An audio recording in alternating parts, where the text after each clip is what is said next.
ओम नमः शिवाय। आप सभी मित्रों का मैं मुकेश कुमार मिश्र एक बार फिर से अपने चैनल एस्ट्रोलॉजी एंड आयुर्वेदा में हार्दिक अभिनंदन करता हूं। और आज आप लोगों के समक्ष एक विशेष टॉपिक को लेकर के आया हूं जो दैवीय गुणों से परिपूर्ण है। और ग्रह के दृष्टिकोण से अगर देखते हैं तो गुरु ग्रह का वह प्रिय वस्तु है। और आयुर्वेद शास्त्र की तरफ से देखते हैं तो वो पित्त को नाश करने वाला, और विज्ञान की दृष्टिकोण से देखते हैं तो कैंसर सेल को खत्म करने वाला कर्क्यूमिन नाम का एक एलिमेंट पाया जाता है, जो इस पौधा में पाया जाता है, जो आपके किचन में है और आप लोग उसका नित्य प्रयोग करते हैं। और उस पौधे का नाम है हल्दी। तो हल्दी की आज हम चर्चा करने वाले हैं। इसमें ये सब प्रथम ये चर्चा करेंगे कि हल्दी के वैज्ञानिक गुण क्या क्या होते हैं, हल्दी को किन किन नामों से जाना जाता है, हल्दी किस ग्रह को ठीक करते हैं और किन बीमारियों का ये समन करता है। इसके अलावा ज्योतिषीय दृष्टिकोण से हल्दी का प्रयोग कैसे कर सकते हैं, जन्म कुंडली के किन भावों को हल्दी के प्रयोग से ठीक कर सकते हैं, इसके साथ ही साथ किन लोगों को हल्दी का प्रयोग ज़्यादा नुकसान करता है, किन व्यक्तियों को हल्दी का प्रयोग नहीं करना चाहिए, इन सब बातों की चर्चा आज के वीडियो में करने वाले हैं। अतः मित्रों, आप लोग ध्यान पूर्वक इस शीर्षक के जो नाम है हल्दी, इसके हिसाब से ही आप लोग समझिए कि आपके गुरु ग्रह को अगर मजबूत करना है तो इस शीर्षक को जरूर ही सुनना है, क्योंकि गुरु ग्रह मजबूत होने से आपके ज्ञान की वृद्धि होगी, आपके संतान की वृद्धि होगी, आपके भाग्य की वृद्धि होगी।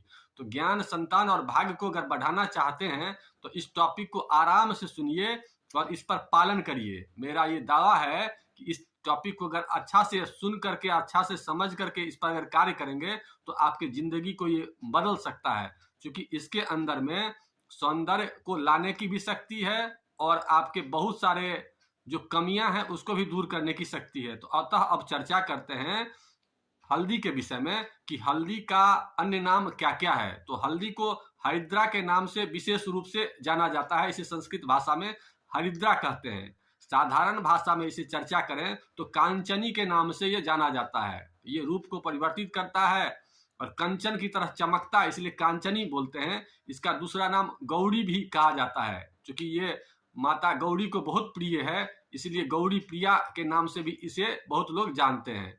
अब ये चर्चा करते हैं कि अंग्रेजी में इसे क्या बोलते हैं। तो सामान्य जो अंग्रेजी में कॉमन अंग्रेजी में हम लोग डिक्शनरी वगैरह में देखते हैं तो इसे टर्मरिक के नाम से जाना जाता है, लेकिन वैज्ञानिक लोग इसे टर्मरिक के नाम से नहीं जानते। वैज्ञानिक लोग इसे करकुमा लुंगा के नाम से जानते हैं।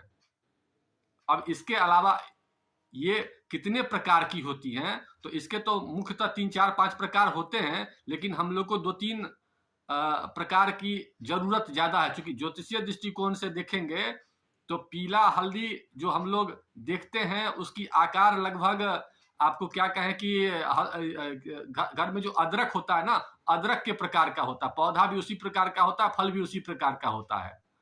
तो इसमें जब इसको तैयार किया जाता है तो इसके कलर कुछ अलग हो जाते हैं।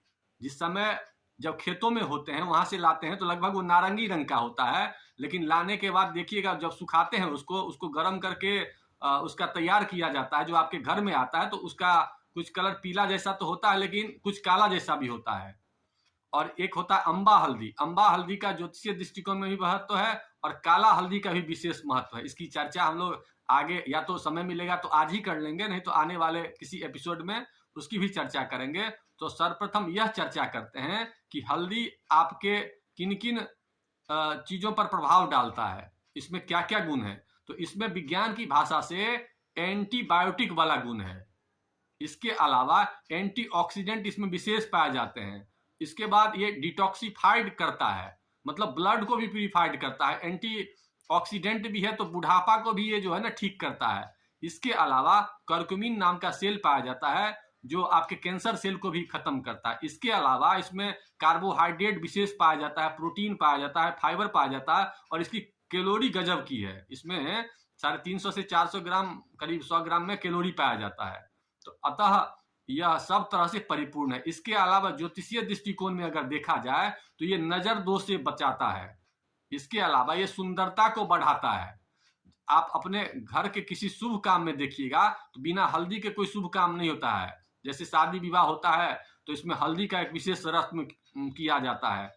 लड़के का जब शादी होता है तो बहुत लोगों के शादी में ही हल्दी का रस्म होता है और बहुत लोगों के जनेऊ संस्कार होते हैं, उसमें हल्दी की रस्म को की जाती है। अतः ज्योतिषीय दृष्टिकोण से भी इसका विशेष महत्व है। इसका मुख्य ये उद्देश्य है कि आपके शरीर में जो इन्फेक्शन होता है, ये इन्फेक्शन को खत्म करता है और आपके सुंदरता को लाता है। और जहां सुंदरता के साथ साथ एक और प्लस पॉइंट है कि ये नजर दोष से भी बचाता है।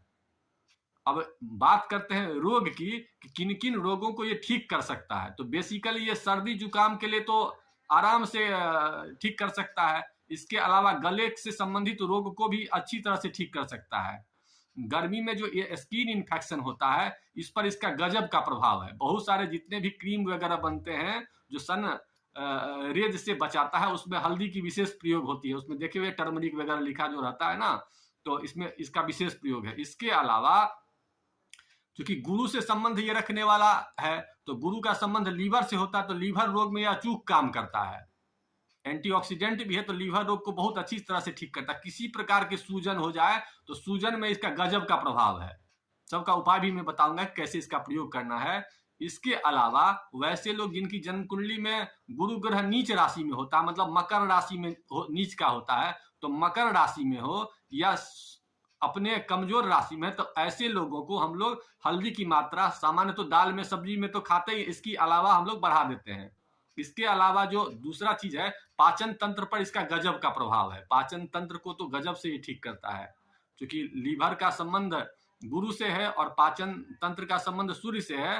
तो चूंकि सूर्य के गुरु होते हैं, तो इसके पास विशेष प्रकार की शक्तियां होती है जिसको सूर्य ग्रह मानते हैं। चूंकि सूर्य का जो रंग होता है तो वो नारंगी होता है, और जब जिस समय हल्दी एक्चुअल रूप में होता है उसमें उसकी रंग नारंगी होती है, और जब वो सूख जाता है तो पीला होता है। तो इस प्रकार से उस पर ही। इसके अलावा कीड़ा को मारने में गजब का काम करता है। कीड़ा जिस बच्चों में अक्सर देखते हैं या बड़ों आदमी में कीड़ा हो जाता है, आंत में रहता है ना, तो कीड़ा के लिए स्पेशली ये विशेष काम करता है। अब कैसे प्रयोग करना है आगे चर्चा करते हैं। इसके अलावा रक्त शोधन का ये काम करता है। रक्त में जितनी भी बीमारियां होती है उसको रक्त शोधने माने साफ करने की विशेष होती है इसमें शक्ति। इसके अलावा महिलाओं में 2-3 बीमारियां जो गर्भाशय से संबंधित होती है, संतान जब होता है तो उसके बाद महिलाओं में विशेष प्रकार के कॉम्प्लिकेशन आते हैं, तो वैसी कंडीशन में हल्दी विशेष रूप से काम करता है। इसके अलावा वैसी महिलाएं जो अपने बच्चों को दूध वगैरह पिलाती हैं, उनमें अक्सर शिकायत कुछ सर्दी खांसी जुकाम वगैरह की होती है, तो उस समय में भी विशेष काम करता है। इसके अलावा वैसे पुरुष जिनके वीर्य अपने आप नष्ट हो जाते हैं, तो उसमें भी ये विशेष काम करता है, और ये वीर्य को बढ़ाने वाला भी है। इसके अलावा खुजली में विशेष काम करता है, घाव को ठीक करने में विशेष काम करता है, एलर्जी में विशेष काम करता है, ऐसे बहुत सारे बैक्टीरियल इन्फेक्शन में भी काम करता है। अब इसका प्रयोग कैसे करना चाहिए, कितना करना चाहिए और किनको नहीं करना चाहिए, वैसे चूंकि इसकी आयुर्वेद शास्त्र में तासीर गर्म बताती है, तो वैसे लोग जो बहुत गर्म प्रकृति के हों उनको बहुत मात्रा में नहीं करनी चाहिए। उनको एक उचित मात्रा में, उचित मात्रा मतलब 2 ग्राम 3 ग्राम 5 ग्राम इतना तक कर सकते हैं। और वैसे लोग जिनकी जन्म कुंडली में बृहस्पति कमजोर है, उन्हें नित्य दिन प्रयोग करना चाहिए। अब साधारण प्रयोग कैसे करना चाहिए, दाल में तो देते ही हैं, सब्जी में देते ही हैं, उसकी मात्रा बढ़ा दीजिए, लेकिन मात्रा बढ़ाने से पहले शुद्धता होनी चाहिए। क्योंकि बाजार में जितने भी हल्दी मिलते हैं उसमें होता क्या है कि बहुत सारे लोग कलर मिला करके चावल वगैरह का, चूंकि सस्ता मिलता है, हल्दी चूंकि महंगा मिलता है, तो चावल में पीला कलर मिला करके बेचते हैं। तो सबसे पहले शुद्धता, आप सभी लोगों से एक निवेदन है कि अगर बृहस्पति को ठीक करना चाहते हैं तो मार्केट से गुरुवार को हल्दी ले आइए, और हल्दी ले आकर के अपने घर में रखिए। और आजकल तो सभी घरों में मिक्सी होता है, तो मिक्सी में पिसा लीजिए, या नहीं तो जो भी मार्केट में जहां पीसता हो मसाला वगैरह वहां पर ले जाइए और बृहस्पतिवार को पिसा करके अपने घर में ले आइए। देखिएगा कि संपन्नता इससे अपने आप ही आने लगेगा, गारंटी है। हमने कई लोगों पर एक्सपेरिमेंट कराया है।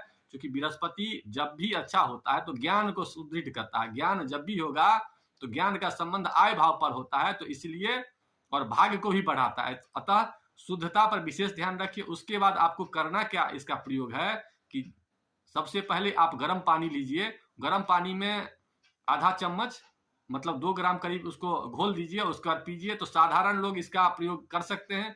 अगर जो लोग दूध पीते हैं, जिनकी स्थिति दूध पीने लायक है, क्योंकि बहुत सारे दूध हम लोग मना करते हैं बहुत सारे बीमारियों में, जैसे जिनको डायबिटिक की बीमारी है या बहुत लोगों को एलर्जी होता है, तो वैसे लोगों को गर्म पानी पीना है। और जो लोग दूध पीते हैं, जिनकी कैल्शियम बॉडी में कम है, वैसे लोगों को दूध में हल्दी डाल करके पीना है। और लाल किताब कहता है कि वैसे सादा दूध नहीं पीना चाहिए, तो ठीक है, अच्छी बात है, इसमें हल्दी डाल के पी लीजिए, आप, कोई दिक्कत नहीं है, उससे आपका दोष कट जाएगा। तो इस प्रकार से साधारण लोग करिए। और जिनको बहुत ज्यादा बीमारी हो, जैसे किसी को सूजन हो गया है, तो करिए क्या कि हल्दी को थोड़ा सा गर्म कर दीजिए और किसी तेल में या घी में गर्म करके, और उसके बाद जहां सूजन हो गया वहां पर लगाइए, तो इससे आपका ठीक हो जाएगा। और जहां पर खुजली होती है वहां पर भी ऊपर से आप लगा सकते हैं। इसके अलावा आप क्या कर सकते हैं कि रक्त को साफ करना है, तो रक्त के लिए आप क्या कर सकते हैं कि गर्म पानी में 4 कप गर्म पानी लीजिए, उसमें आधा चम्मच हल्दी डालिए और 1 कप जब बच जाए तो छान के पीजिए। ऐसा करने से आप जो है ना, ब्लड में जो नुकसान है वो ठीक हो जाएगा। वैसे महिलाएं जो गर्भाशय से में रोग है, उनको भी इसी प्रकार से पीना चाहिए। और जिनको सन वर्ण ज्यादा होता है, तो थोड़ा सा रात को वो जो है ना, मलाई वगैरह में थोड़ा सा हल्दी लगा लें और उस जो है सो उसको अपने चेहरे पर लगा करके और फिर सवेरे धो लें। या तो उबटन का भी प्रयोग कर सकते हैं, उबटन अपने से बना करके हल्दी का, उसको भी लगाए, इससे भी स्किन इन्फेक्शन खत्म हो जाएगा। और पोस्ट चूंकि बहुत लंबा हो गया, मेरे मन में तो बहुत कुछ कहने के लिए है, लेकिन प्रयास करेंगे कि आगे के शीर्षकों में इसका प्रयोग विशेष कहेंगे। तो इन्हीं बातों के साथ आज के पोस्ट को यही समाप्त करते हैं। लेकिन मित्रों, आप लोगों से निवेदन है कि अगर पोस्ट अच्छा लगा तो लाइक जरूर करिए, और अपने अच्छा लगा तो अपने मित्रों को भी आमंत्रित इस पर करिए। और अगर किसी प्रकार के इसमें आपको दोष लगते हैं या किसी प्रकार की इसमें आप हमसे मदद चाहते हैं, तो कमेंट बॉक्स में जरूर लिखिए। इन्हीं बातों के साथ आप लोगों का बहुत बहुत धन्यवाद। आप लोगों ने पोस्ट देखा। ओम नमः शिवाय।